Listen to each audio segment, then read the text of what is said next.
నిన్న హరీష్ రావు గారు మాట్లాడారండి. బాబా బాబా మాటల ఒకటే ఈలలు ఒకటే కేకలు. దెబ్బకు రేవంత్ రెడ్డికి రాహుల్ గాంధీ ఫోన్ చేసిండు. ఎట్లున్నా ఒకసారి మీరే వినుర్రి. కేంద్ర ప్రభుత్వం అనుమతి ఇవ్వలేదు. ఆయన అంటాడు అగో హరీష్ రావును మనిషి అమెరికాకు అంటాడు. నేను I'm MLA, your chief minister. MLA doesn't require any permission of central government. ఇప్పుడు కేటీఆర్ ఎట్లా పోయిన KTR is only an MLA. MLA doesn't need to take any permission from government of India. Any MLA or MLC or any MP of this country can go to any foreign country without the permission of central government. ఆ చదువు మావాడికి రాదండి. ఆ చదువు మనోడికి రాదు. అంత చదువుకొని ఉంటే ఈరోజు ఇక్కడ దాకా వచ్చేది కాదు. మీరు మాట్లాడే ఏవైతే చట్టాలు ఉన్నాయో, ఏవైతే రూల్స్ ఉన్నాయో అది మనోడికి అర్థం కాదు.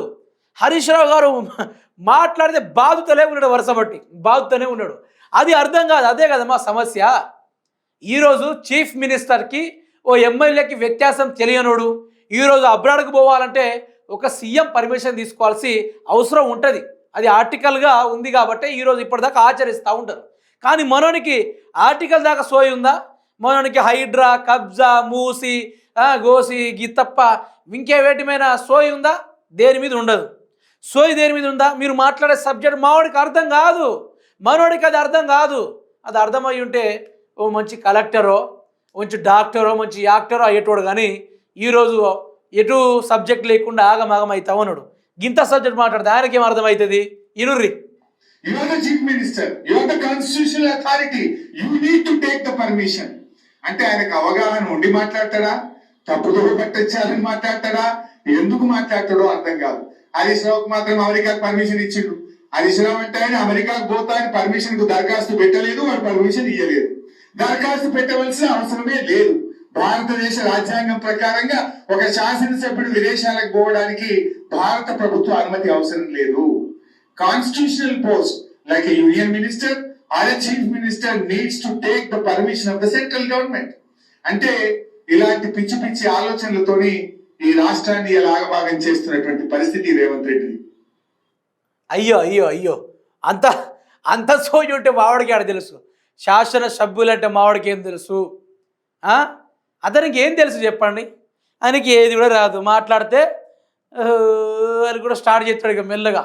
ఒర్రు, నాతో వచ్చేదేవాడు, నాతో సచ్చేదేవాడు, నాతో మునిగేదేవాడు, నాతో తేలేదేవాడు అని చెప్పేసి ఆయన మీకు ఇంకోసారి వినిపిస్తా మాట, ఇంకొకసారి కూడా వినిపించే ప్రయత్నం చేస్తా. భలే మాట్లాడతాడు ఆయన, వినుర్రి. సైన్యాన్ని నడిపించాలంటే సైన్యాధ్యక్షుడు ముందర ఉండాలి.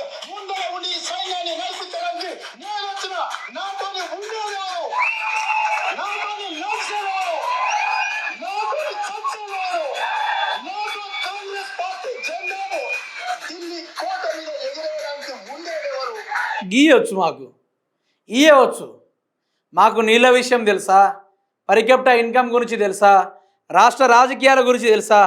వచ్చినమా, ఒర్రినమా, పోయినమా, గా లెక్కలు తప్ప మాకు ఇంకో లెక్కలు తెలియదు. ఇంకో లెక్కలో తొక్కల ముచ్చట్లు మాకు సంబంధం లేదు. మాకు వచ్చేది ఒకటే. ఈ బీఆర్ఎస్ పార్టీ వాళ్ళు నన్ను ఓర్చుకుంటలేరు నాయనో అనుకుని చెప్పేసి ఓరుడు తప్ప ఈయనకి ఏది కూడా రాదు. Worst candidate, worthless candidate, subjectless candidate, worst politician ఎవరైనా ఉన్నారంటే that one and only our chief minister Revanth Reddy మాత్రమే. ఈరోజు ఏ కాకి అయిపోయాడు రేవంత్ రెడ్డి? ఒంటరి కాకి అయిపోయాడు. ఈరోజు ఆయన ఢిల్లీ నుంచి పరిగెత్తుకుని పర్మిషన్ ఇచ్చుడు, అదంతా డొల్లా. ఈరోజు కాంగ్రెస్ పార్టీ వాళ్ళు మిగిలిన ఎవరైతే వ్యతిరేకత ఎమ్మెల్యే ఉన్నారో వాళ్ళందరూ మీటింగ్ పెట్టుకున్న సందర్భంలో వేం నరేందర్ రెడ్డి ఫోన్ చేసి కొంపలు అంటుకుంటున్నాయి, ఉరికిరా, తర్వాత అయినా డబ్బులు సంపాదించుకుందాం కానీ ఉరికిరా అని చెప్తే ఊరుకొచ్చి నాకు ఢిల్లీ వాళ్ళు పర్మిషన్ ఇవ్వలేదు, నాకు నరేంద్ర మోడీ పరిపాలన మంచిగా అభివృద్ధి చేద్దామంటే ఒప్పుకుంటలేడు.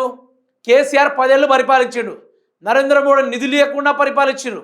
నరేంద్ర మోడీతోటి ఏది కూడా కాకుండా కూడా తెలంగాణ రాష్ట్రాన్ని పరికెప్టా ఇన్కంలో కావచ్చు, వ్యవసాయ రంగంలో కావచ్చు, నీటిపారుదల విషయంలో కావచ్చు, Telangana is the top in India. ఈరోజు తెలంగాణ 10 సంవత్సరాలు వెనక్కిపోయింది. 10 సంవత్సరాలు వెనక్కిపోయిన కారణం ఎవరు? రేవంత్ రెడ్డి మాత్రమే. ఈరోజు హరీష్ రావు గారు మాట్లాడే ఒక సబ్జెక్ట్ ముచ్చట రేవంత్ రెడ్డి మాట్లాడమనండి, ఒక్కటి రాదు.